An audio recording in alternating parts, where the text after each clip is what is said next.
All right, so I've got something that I wanted to share with you guys. I'm driving to go meet a friend for coffee, an old kid that I had met, great guy, and he's feeling like the Lord's calling him back into a relationship. And I love it because as I'm driving there, the Lord brought three things specifically into my mind and heart, and that was this: is God said, life is short, life is difficult, and life has meaning. Now, where would three things like that pop into my head? Well, I think the Lord had a plan and Him sharing those things with me. Life is short. I think it's important that we realize what we're going to do in this life. Without vision, people perish. And unless you know what God has given you in terms of your gifting and talents and opportunities, how are you going to know how to apply this life to meaning, for it to have purpose and mean something significant?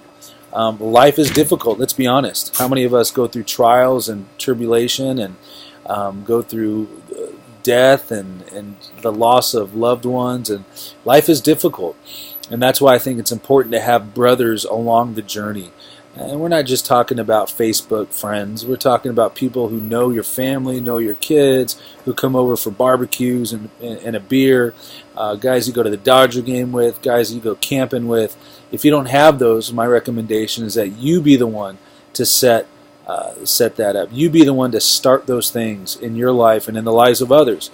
Unfortunately, all too often we wait for people to come to us when God is saying, you be the one to make the difference. You be the one to start those traditions. So I just want to encourage you by that life is difficult, and we need brothers in the Lord to help us in brotherhood.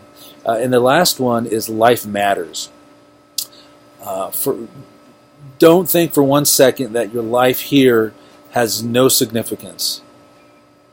Let me say that again. Don't think for 1 second that your life here on earth has zero significance.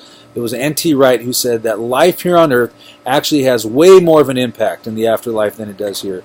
But what you do with this life, end quote, but what you do with this life is significant into the afterlife. It's significant because you were made for eternity. Even Abraham Lincoln believed that we aren't mere mortals who are here 1 second, gone the next, but that we're actually meant for purpose and we're meant for eternity.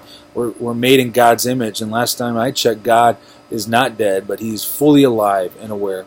So just a few things that God gave to me that I wanted to pass on to you. Hopefully it means something to you and it somehow resonates with where you're at in life. Thank you so much. Anthony Salcido, Into the Adventure.